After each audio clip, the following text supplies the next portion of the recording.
One girl laughs at skinny guys. Someone else points out a queer.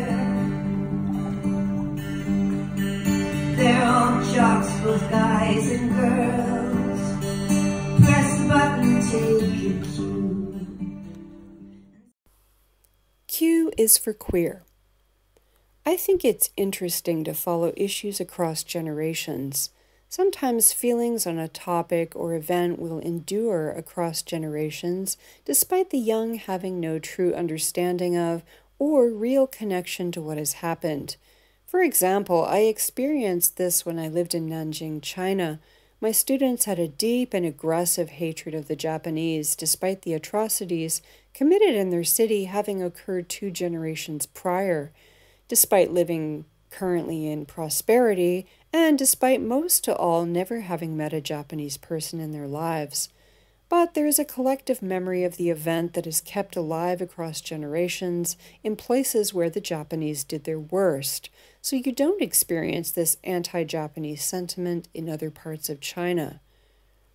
You can also witness the opposite. Newer generations exhibiting neither understanding of, nor sympathy, nor empathy for past violence or oppressive acts, and thus acting in a very dismissive or flip way due to ignorance. I suppose this can happen when the oppression or oppressed group is not taken seriously by society, there is no collective memory formed, and the impact is not conveyed across time through intergenerational discussion. A good example of this is the long history of the oppression of women. Women don't acknowledge a shared worldwide trauma due to male violence and often don't even know their own class history.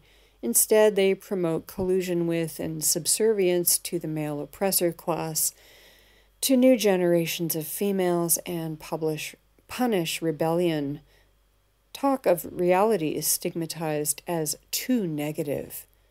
Likewise, with the long oppression of homosexuals, while that oppression still exists, how it manifests has changed in some, but not all ways.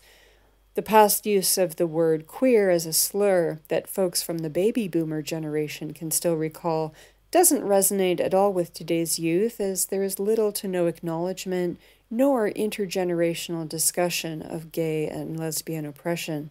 And consequently, the slur has, with little consideration, been reclaimed and turned into an identity used and abused by many who are not gay or lesbian at all. So my questions are these. Where is the balance between acknowledging and respecting the violence and inequality of the past and being able to move on and be better as a society? And with specific regard to the topic today, can and should historic slurs be reclaimed? And if so, who should be allowed to do so? And can reclamation be considered appropriation if the ones doing the reclaiming are not members of the historically slurred group? Now, I do have my own opinion regarding the reclamation of slurs and other hate speech, but I'm not going to tell you what I think until the end, as this is a topic of debate and I'm not sure if there is an objective right or wrong answer. There are probably points to be made on the various sides.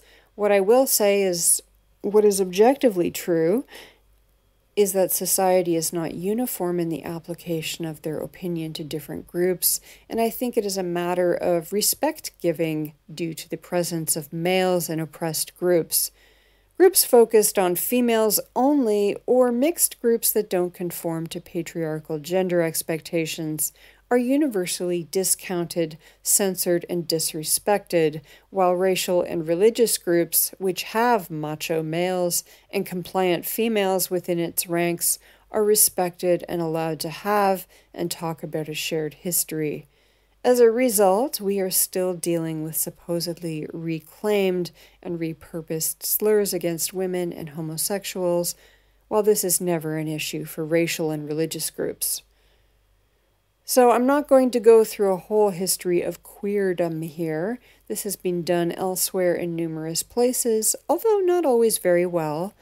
I'll briefly touch on the whens and whys of the repurposing of the term queer, and I'll spend more time talking about why queer identity might be so popular amongst younger people today, even though they are not themselves the creators. And then you can make up your own mind about the whole thing yourself. The reclamation of queer. At the risk of oversimplifying a development in thinking that is needlessly convoluted, I'll say the following. I believe the reclamation of queer came out of the academic thinking on the ways of knowing and being posited by post-structuralism and postmodernism, coupled with a typical youthful cultural rebellion against the norms of society. The former talked about there being no real truth. All reality is subjective. Everything is socially constructed and rooted in power dynamics and systems. Nothing, including words or language, has a singular meaning that we can all understand. And the latter did what all generational rebellions do. They challenged what was mainstream at the time and proposed an opposing way of life, living life and finding one's place in the world. But remember that all rebellious movements end up the same way. In their efforts to not conform, they end up being very conformist. It's very much like how oppressed groups that rise up aggressively and even violently end up becoming oppressors eventually. We've seen both trends in counterculture movements throughout time. Anyhow, when applied to sexuality, we end up with queer theory and the development of queer as an identity.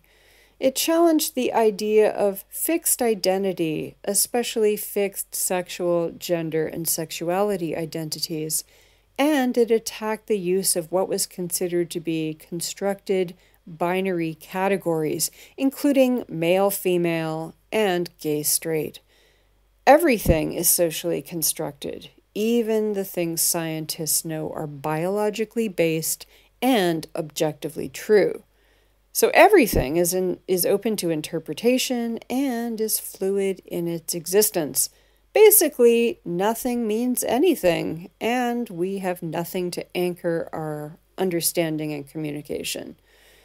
But the movement and theory offered people who didn't feel they fit in the means and permission to create their own way of knowing and being that was unique and special, and to house it under the umbrella term queer. Using the former slur to describe a new identity caught on in the 1980s and 90s, and despite the passage of time, is still as undefinable and hard to understand as it was in the beginning. Perhaps even more so with the development of more and more and more micro-identities and associated jargon and labels.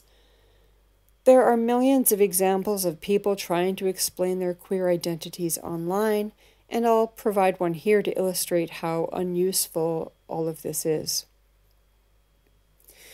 Bisexuality, it doesn't encapsulate the nuance of my sexuality. Here's what that means. While I find cisgender men attractive, I'm not authentically me when I date them. For me, bisexual means being sexually attracted to all genders and gender expressions, but homoromantic means I only have romantic feelings in queer relationships. Because this is a little complex, I just say queer. Okay, so I had to read that a few times, and in the end, I still didn't understand who this person was, or not that I care whom they are willing to date. I have found with the queer that, ironically, in trying to identify, they end up being completely unidentifiable. In other words, extremely hard to pin down and get to know. How can you make a substantive friendship with someone if you don't understand who and what they are, and what they think, and what the hell their words even mean? Now, personally, I don't care about people's constructed identities. As far as I'm concerned, you can call yourself whatever you want in your private life, and I oppose constructed categories for women as a rule. With males, I'm fine putting them in a single box called predator class and then staying the hell away from them as much as possible. but I am invested in females finding and developing their natural selves apart from male oppression. But postmodernism, queer theory, and queer identities don't solve this problem for women. Rather, they make the problem worse by taking meaning away from things that actually mean something historically and politically and sometimes objectively. When you're talking about things concerning historically oppressed groups, the personal is always political, so the actions of the so-called queer have had massive socio-political effects on those for whom the slur queer was originally intended, gays and lesbians. For example, queer studies has taken over gay and lesbian studies departments and courses, which were initially rather difficult to establish due to homophobia, and this has served to erase the long oppression of homosexuality and to refocus on the queer, many of whom are not oppressed or whose proclaimed oppression usually just ends up being bullied because of having pink hair. Further, Pride and other extremely important cultural and political groups and events have also been infiltrated and taken over by the queer, which has served to alienate the very people who started the groups and movements. Gays and lesbians who refuse the queer label and who oppose the takeover of queers institutionally and culturally are then labeled exclusive, bigoted, phobic of one form or another, and experience, yet again, the censorship and even violence that they've struggled with throughout history. The inclusive focus of the queer has served to erase historic oppression and to impose a join or die ultimatum on people who have very secure and easily definable sexual identities and have fought hard to have them recognized. The rise of queer identities among youth. It's interesting to note that queer wasn't born during the millennial or Gen Z generations, but has taken hold with them and is perpetuated, or maybe marketed is the better word, through their social media personas. Why would something that came from theory proposed by members of the silent and baby boomer generations, and then peddled to members of Gen X, my generation, be so appealing to today's young people? I'll propose some thoughts, and if you have any of your own, I'm happy to hear them. 1. Queer has something very adolescent about it that hasn't matured over the years. In essence, it comes across as youthful identity seeking, which is a normal part of growing up.